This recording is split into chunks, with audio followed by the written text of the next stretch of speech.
Hack number 6, how to learn something new.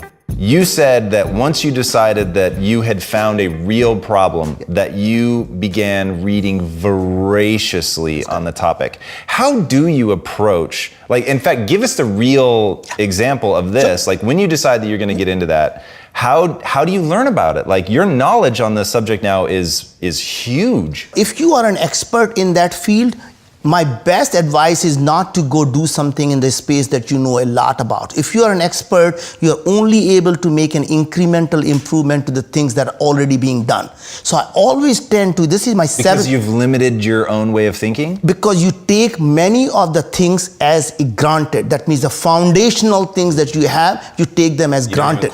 You don't even question them. That is how it is done.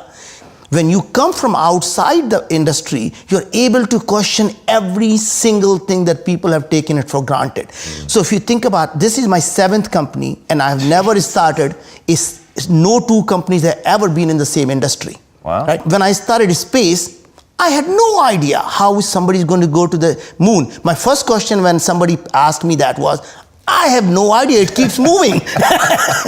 Every time I target, it moves. Then I understood there is orbital dynamics around it, right? That became really easy. So I was known as the space junkie because I started to learn about space. And then when I saw this technology at Los Alamos National Lab, that they're able to analyze the body, every single thing that's going inside, it was fascinating enough. Then I said, you know what? I am going to go start reading. And when I go, my first approach is to go find 10, 20 books that I can read. I never like to read one book because then you are more or less that person's belief system becomes your belief system. Yeah. So what I do is I read 20 different authors because then I want to see where the people differ from. So I can form the opinion because now I know what everyone else is saying.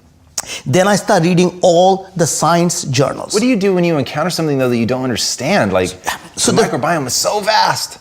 So the thing is, you need to understand the basic vocabulary. So as you know, I'm also on the board of Singularity University.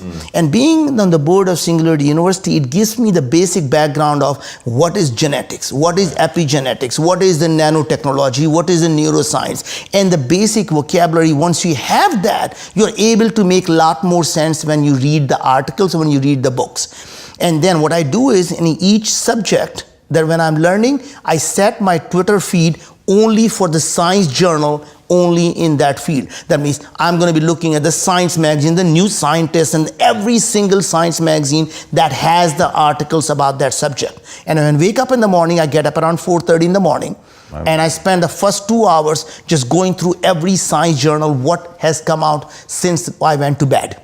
I love that. Right? And then once I know that, then I start to learn and start to ask people. I would call the authors of the book. I'll meet the people. How often do they take your call because you're Naveen Jain though, or could anybody do it? So more often than not, you reach out to them on social media, and I would say 90%. I love how socially savvy you are. It's awesome. 90% of the time, you reach out to people on LinkedIn, you reach out to them on Facebook, or you reach out to them on Twitter and say, "I just finished reading your book. Really loved the following section. I have one thought. I want to run it by you and see what you think of it." Very rarely is somebody's going to say, "No, I don't want to talk to you."